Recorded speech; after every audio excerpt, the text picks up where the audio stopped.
guys, good day. So Monday, February 24, 2025, day 8 sa atong 200 days na challenge guys. So nana lang tayo 192 days left guys, no? So be consistent lang tani guys. Tapos stay tuned mo sa akong mga upcoming videos guys. O sa mga nag-subscribe, salamat kayo.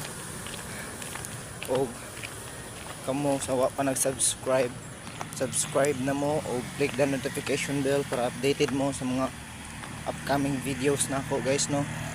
O salamat kayo.